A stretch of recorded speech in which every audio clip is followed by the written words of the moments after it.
안녕하세요. 아침이 바뀌면 인생이 바뀐다라는 믿음을 주는 남자 아열람 장하식입니다. 오늘 여러분에게 추천 공유하는 내용의 책은 도서블로그 1년 만에 인생이 변했다라는 카테고리 독서의 기록이라는 책으로 입가에 미소를 띠는 아침을 열겠습니다. 워킹맘이 어떻게 책을 하루에 한 권 읽고 매일 블로그 포스팅을 할 수 있는지 궁금해요. 블로그 수익화는 어느 정도 되고 어떤 방법으로 시도했나요? 독서 리뷰를 쉽게 작성하는 방법이 있나요? 블로그 초보라 어떤 부분을 신경 써야 할지 모르겠어요. 도서 인플루언서의 조건은 무엇인가요? 도서 블로그를 시작한 후 나의 블로그에 방문하는 블로그 이웃들의 질문이다. 이런 질문은 블로그를 시작하기 전에 내가 궁금해하는 부분이기도 했다. 꾸준히 하루 한 권을 읽고 블로그에 도서 리뷰를 남기는 원동력은 무엇일까? 나는 도서 블로그를 어떻게 시작하게 되었을까? 블로그로 수익화가 시작된 시점은 언제부터였을까? 이런 질문에 스스로 답하다 보니 도서 블로그 운영 방법과 독서와 블로그 글쓰기를 통한 변화를 알려 사람들에게 도움이 되고 싶다는 생각이 들었다. 하루 2시간 이상씩 독서와 블로그 글쓰기를 지속했더니 무엇이든 시작할 힘이 생긴 과정을 공유하고 싶었다. 계속하다 보면 시작할 힘이 생긴다. 독서와 기록을 모두 거창하게 시작하려고 하지 말고 가벼운 마음으로 계속하라는 메시지를 전달해주고 싶다. 우리나라의 독서 인구가 많이 줄고 있다고 해도 여전히 독서로 자기 개발을 하고자 하는 사람은 많다.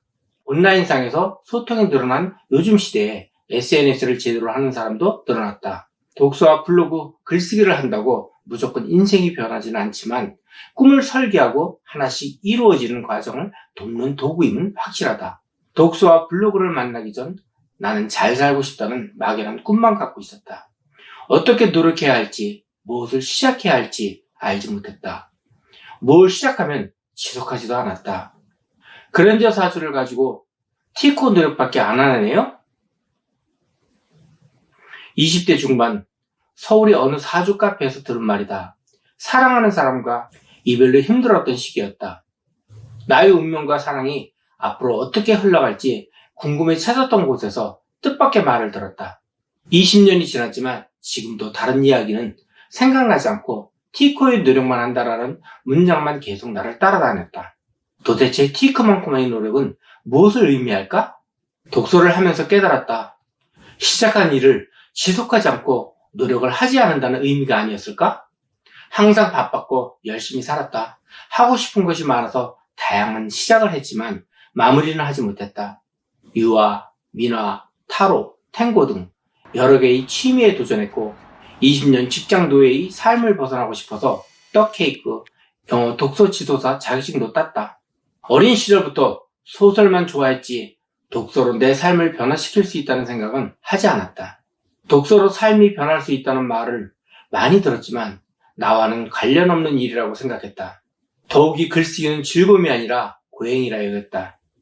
하지만 간절한 마음을 알아채고 진가를 드러낸 책들은 인생이 변하는 길로 안내해 주었다.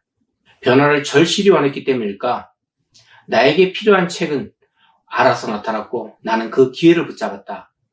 과도한 출장 업무로 인한 번아웃, 어린아이를 두고 장기 출장을 다녔다는 죄책감, 앞으로 얼마 남지 않은 은퇴, 모아둔 재산이 없는 우울한 노후를 걱정만 했다. 더욱이 온 지구촌을 덮어와 공포에 질리게 만든 코로나19는 미래에 대한 불확실성을 더욱더 커지게 만들었다. 알 수 없는 미래의 불안한 나날을 보내던 어느 날 변화를 하고 싶은 마음이 조금씩 찾아왔다.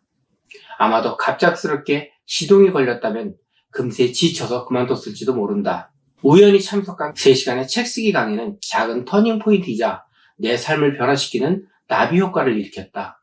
그 후로 독서는 가장 큰 변화의 불씨를 제공했고 블로그 글쓰기가 불을 붙여주었다. 2년 반 동안 약 850권 이상의 책을 읽었고 800권 이상의 독서 리뷰가 쌓였다. 작은 성공들이 보여서 다양한 변화가 일어났다. 2년 반 동안 독서와 기록만 한 것은 아니었다. 독서를 하면서 지금까지 내 삶을 점검하고 꿈 지도를 그린 후 꿈의 키를 정기적으로 재는 시간을 갖기도 했다. 상담도 몇 차례 받았고 글쓰기 수업도 들으면서 내적으로 성장했다. 하지만 변화와 성장의 중심에는 독서의 기록이 있었다. 외적으로는 온라인상의 네이버 도서 인플루언서라는 명함이 생겼다. 도서 블로그를 시작한 지 5개월 만에 인플루언서가 된 건 작은 성공들이 이뤄낸 조금은 큰 성과였다. 네이버 블로그 포스팅 원고 의뢰를 받기도 하고 도서 리뷰 의뢰도 잤다. 인생이 변하는 도서 블로그라는 주제로 강의 의뢰를 받아 2년간 독서와 블로그 글쓰기 여정을 공유하기도 했다. 내적으로는 삶을 전체적으로 살펴볼 수 있는 계기가 되었다. 삐걱대던 남편과의 결혼 생활은 독서, 글쓰기, 블로그를 통해 나를 되돌아볼 힘이 생기면서 회복되었다. 지금 여기라는 중요한 가치를 깨달은 건 독서를 하면서 얻은 제일 큰 소득이다. 그 여정으로 현재 휴직 후 제주에서 아들과 최인철 작가가 아주 보통의 행복에서 말한 행복 천재 이웃들과 아주 즐겁게 지내고 있다. 독서하고 기록하려고 할 때 어디에 어떻게 기록할지부터 막막했다. 그럴 때 한 발짝 앞선 사람이 나를 이끌었다 하면 많이 돌아가지 않고 금방 시작할 수 있지 않았을까 생각한다. 이제는 독자들에게 내가 그런 사람이 되려 한다. 독서에 조금이라도 가까이 다가가고 글쓰기와 블로그가 일상이 되어 작은 성공을 쌓을 수 있는 길잡이가 되면 좋겠다. 독서의 기록 중에서 안혜진 작가님은 저희 책 운이 있는 사람은 세상을 탓하지 않는다는 책을 블로그에 올려주시어 인연이 시작되었습니다. 독서의 기록에서 안혜진 작가님이 프롤로그를 그대로 옮겼지만 제가 따라갈 수 없는 작가님 열정에 책을 통하여 배움 시간이 되었습니다. 여러분도 책을 즐기시고 새로운 유정표의 길을 터널하시어 행복을 찾으시길 바랍니다. 감사합니다.